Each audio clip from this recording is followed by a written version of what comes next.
Welcome back to the third installment of the punctuation review for English 11, Broad Run High School. In this video, I'm going to do a quick review of the two basic uses of semicolons. Now, before we get too far into that, I want to point out that first, semicolons are the most underused punctuation in the English language. People should be using semicolons way more often than they do, but either avoid it because they don't know how to do it or don't know that they should. Or in some cases, people do know how to use a semicolon, but they think it looks pretentious. They think it looks like they're showing off. It looks gaudy. It looks whatever. And will, in that case, actually intentionally use the wrong punctuation. That's a weird decision to make, but we want to know what our options are. And we usually want to choose to do it the right way. Now, knowing that this is a punctuation mark that's very, very useful, but that a lot of people don't know it, you want to pay very close attention. The other thing I want to warn you about is that the ways to use a semicolon are much easier to learn and to apply if you already know how to use commas. So you want to make sure that you've already gone through the practice for the 5 basic comma functions, because if you skip that and you go straight to semicolons, then I'm going to be referring to some things that may not be entirely familiar or clear to you.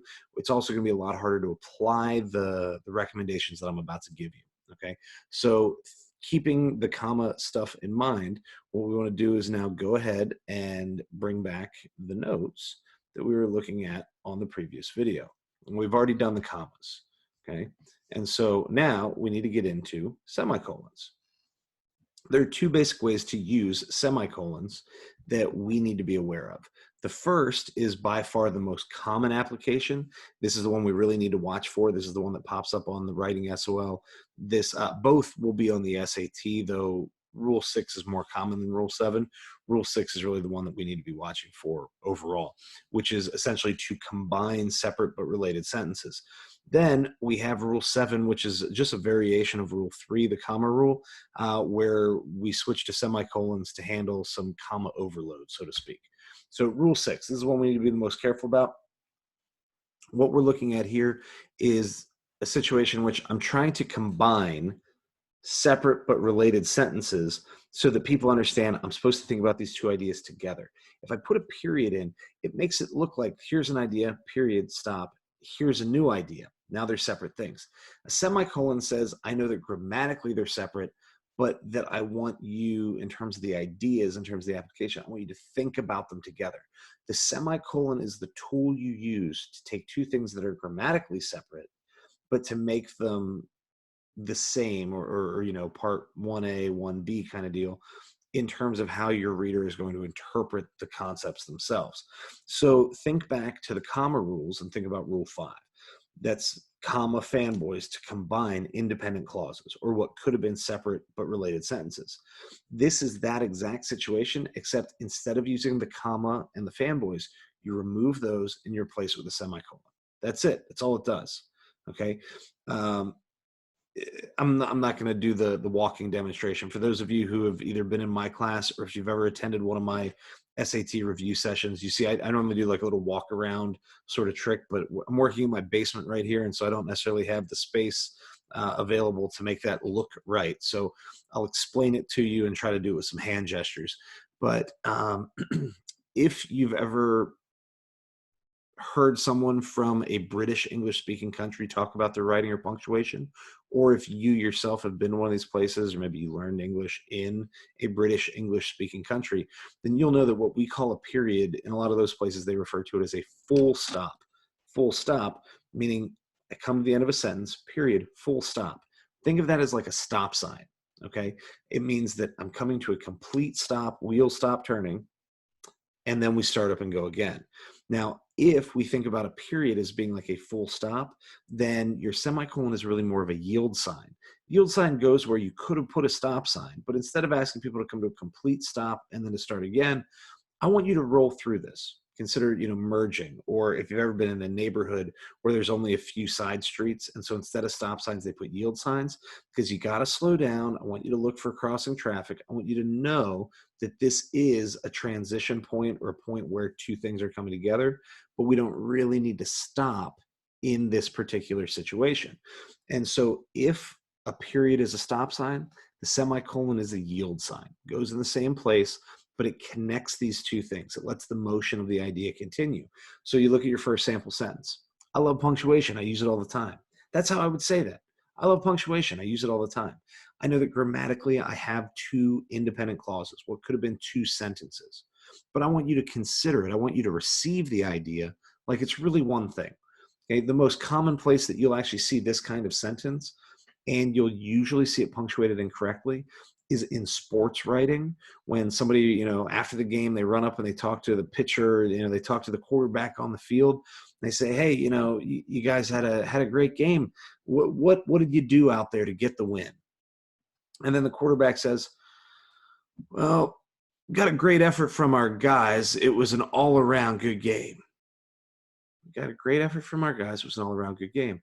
Well, that's technically two sentences, but they sort of say it like it's one. I got lucky out there. My teammates picked up the slack. I got lucky out there. My teammates picked up the slack. Now, if I said for and or but or yet so between them, we just slap in a comma and that's fine. But what you'll see a lot of times is when sports writers transcribe that, they write it down, it goes into their article. Instead of using the semicolon, they'll use the comma. Now, any sports writer who's worth their paycheck should know that that's an appropriate time to use the semicolon. But sometimes publications have what we call a style manual or style guide. And in a lot of cases, most major publications in the United States are actually written at about a 6th grade reading level. Like, go to most of your major newspapers, they're written somewhere between a 4th and a 6th grade reading level. And so sometimes what they'll do is simplify the punctuation because they're trying to make sure that the articles are accessible to all their readers. So Sports Illustrated is a good example of this. Sports Illustrated employs some of the best sports writers in the world. These are people with great talent, with degrees, with all the stuff. You very rarely see semicolons in their articles. Not that you never do, just very rarely. And particularly they're rare in quotes because they don't want to scare off the reader and confuse the issue. The thing is, once you've learned how to use a semicolon, seeing it wrong kind of does confuse the issue, right? But whatever. So you can have just two sentences run straight together. You say, well, I could have put a period, but I want you to think about them as the same thing. This is a good time for the semicolon. Now, sample sentences 2 and 3, or if you see down below the format under the phrase conjunctive adverbs, this is actually the most common way that people will use a semicolon. Again, most people will never use a semicolon, and when they do, they use it kind of wrong. But of all the people who will use a semicolon and who usually do it right, they almost always write a sentence like sample 2 or 3 or the format below.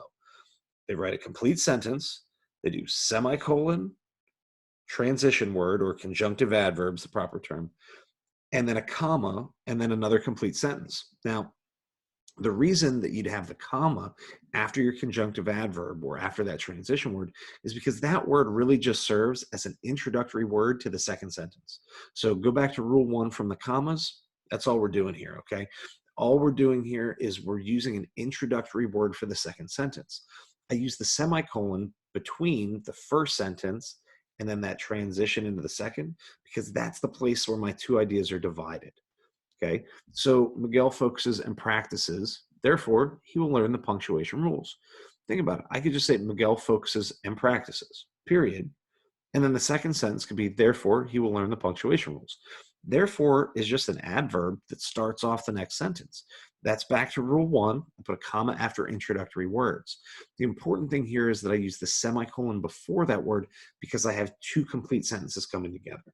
Okay, one of the most common trick questions, and it's not fully a trick, but one of the most common ways that testers will try to trick you on the writing SOL and on the writing portion of the SAT is they'll use a word like however, therefore, or one of those, and they'll put it in a place where it's not actually at that transition point between two complete sentences. They'll use it as an interruption, rule 2, where you'd really put a comma between each side. So imagine that in the second sentence we said, he will therefore learn the punctuation rules. If I say he will therefore learn the punctuation rules, I need a comma on each side of therefore. I've interrupted to both give some sense of the transition from the previous idea and also to add emphasis. But if I use that word where it sort of naturally fits, where most of us would think it sounds normal, then I need to have semicolon, therefore comma, semicolon, transition word, comma. The trick here is to figure out where you have complete sentences or independent clauses and where you don't. Now, at the bottom of this slide, you'll see a big list of conjunctive adverbs. There are a lot of words you can use this way. This list includes some of the most common. In No Red Ink, they have an acronym for it. I'm kicking myself because I'm now forgetting it. But they have a phrase, like a little acronym that is some of the most common ones. Therefore, however, um, moreover, furthermore, otherwise, I forget what the other ones are. So when you go to do practice in No Red Ink, they're going to show you, they're going to have an all capitalized sort of list of random letters, makes a little mnemonic device. This is what they're talking about. They're talking about that conjunctive adverb or that transition word. I want you to remember that there are way more than what they list in their basic rule in No Red Ink. There are actually a lot more than what are listed at the bottom of the slide, but that's a pretty good list. Okay, so the basic way, or the most common way to use a semicolon, I have a complete sentence and I have a complete sentence. I put the semicolon between them.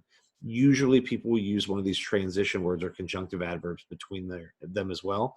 So it'll be complete sentence, semicolon, transition word, comma, complete sentence. That's it. That's really all you need to know to use semicolons correctly in most cases. Now, as we go to Rule 7 is worth knowing, and it's not really that difficult. The thing that we also want to maybe remember is that it's not super common, okay? Rule 7, I have never seen on a writing S-Well. I'm not telling you it'll never be on a writing S-Well. I'm just telling you that I've never seen it in any of the release tests, or I've never heard a student say that they used it, but it does usually appear at least once, maybe twice on each SAT test. So for those thinking about test prep, you want to have this in your tool belt for the SAT, because you're probably going to see it once, maybe twice. But it's also good in general because it's easy to apply, and this can really help to avoid some confusion in your writing. Rule 7 is just a redo of Rule 3, which is the commas in a list of 3 or more. This is just saying that if you're listing 3 or more things, and 1 or more of the items in your list have their own commas, say you're listing city and state, or you're listing dates, or you're listing something and there's a descriptive phrase in there, Rule 4. As soon as there's an extra comma inside one of the items in the list, there's an extra comma inside that item, then between the items, I switch to semicolons. There isn't really a grammatical explanation for this. This isn't really a grammar issue. This is to help your reader's eyeballs. Okay, look at the first sample sentence. Mr. Tibbens has lived in Harrisonburg, Virginia, Sterling, Virginia, and Pennsylvania. Now, it's perfectly clear because we have the semicolons that I'm talking about 3 places: Harrisonburg, Virginia, Sterling, Virginia, and Pennsylvania. Imagine for a moment that those were all commas. It's a Harrisonburg, comma, Virginia, comma, Sterling, comma, Virginia, comma, and Pennsylvania. You would think a couple of things. One, you would think that idiot listed Virginia twice. He's so stupid. I mean, yeah, but I'm not stupid for listing Virginia twice. I'm stupid because I didn't punctuate it right. And then the other thing is you might be confused at how many places I've actually lived in. Is that Harrisonburg, Virginia, Sterling, Virginia, Pennsylvania? Is it 5 places? Is it 3 places? Is Virginia somehow supposed to be separate from one of those? It leaves it up to the reader to do the interpretation. And remember, our job as a writer is to leave very little up to the reader's interpretation. When we're writing prose, sentences and paragraphs, and we're writing nonfiction, particularly something that's persuasive or informative, it's our job to control the thoughts of the reader. We want to tell them exactly what to think and exactly how to think it. And so accurate, clear, consistent punctuation is one way to make sure we're controlling the reader's reception of the ideas that we're going to express. Go down and take a look at the second sample. June 2nd, 1983, May 7th, 2005, and July 21st, 2016 are landmark dates in human history. I don't know if they are or not. At least the first one's really important. But notice if I leave out the semicolons and I put commas in their places, then it kind of looks like June 2nd, 1983, May 7th, 2005, and July 21st, 2016. It looks like I probably have 5 places, maybe 6, but that's not true, right? And so because I'm using multiple, I have 3 or more items in a list, and 1 or more of those items has its own commas, I switch to semicolons. Sample number 3 is a pretty good demonstration of this as well. I dislike jerks, long, confusing sentences, and olives. It's true. It's true. I don't like any of the 3. Now, in the middle item, I have long, confusing sentences. That's rule 4. okay, from the commas, multiple modifiers, long and confusing sentences. I dislike jerks, long and confusing sentences, and olives. But since I dropped the and did the comma, I used rule 4 as I probably should have. Now I need to make it clear how many items are in my list. Jerks, long, confusing sentences, and olives. That would look like 4 things. I'm really trying to list 3, so I use the semicolons between the items in the list to make those transition points clear. That's it. Rule 7 is relatively rare. It is very easy, for being honest. It's just rule 3 with a wrinkle. And it should be an easy question to get right on your SATs once you know that. That's it. There's only really 2 ways to use semicolons that most people need to know. Now, if you're into science, if you're into technical writing, you might see a couple other variations. There's a couple other things we can do in particular fields where we'll use a semicolon a little bit differently, but that's actually something that you should be taught in a science class as you're writing a lab report or something like that. If you are working as a technical writer, you will have a style manual or a style guide that will make these decisions for you. But if you're just doing your normal writing, whatever you do for school or personal reasons at a job, you only really need to know these 2 ways to use a semicolon to, 1, do it correctly almost all the time, and 2, to look smarter than all the other people in your class or in your office, because again, the semicolon is the most commonly underused punctuation mark in the English language. People feel like somehow it's scary and they stay away from it. For those of you thinking about scores on a standardized test, or if you have a teacher who grades your work kind of quickly, like they read the paper really fast, here's a little trick to boost your score sometimes. Use a semicolon or a colon. That's the next video. Use a semicolon or a colon correctly in the first paragraph, maybe the first paragraph and a half of an essay. Most teachers, most graders read the beginning of an essay a lot more carefully than they read the middle or the end, because you're trying to not only get a sense of the ideas, what's the thesis, what are we talking about, you're also trying to get a sense of the strength of the writer. If you can write the beginning of an essay clean, neat, it's purposeful, it's organized, it's thoughtful, and the punctuation is good, then the reader usually has a little extra confidence in you. And once you have some extra confidence in that writer, you don't go through the rest of the paper looking for mistakes the same way you might have done otherwise. So an easy way to boost your score, or at least boost your credibility in the eyes of a reader or a grader, is to use a semicolon or a colon early on in an essay. Do it right. They go, oh, wow, if you use a semicolon, I'm sure you did the rest of this mostly well. And then they kind of leave you alone and sometimes will overlook smaller mistakes you make later on.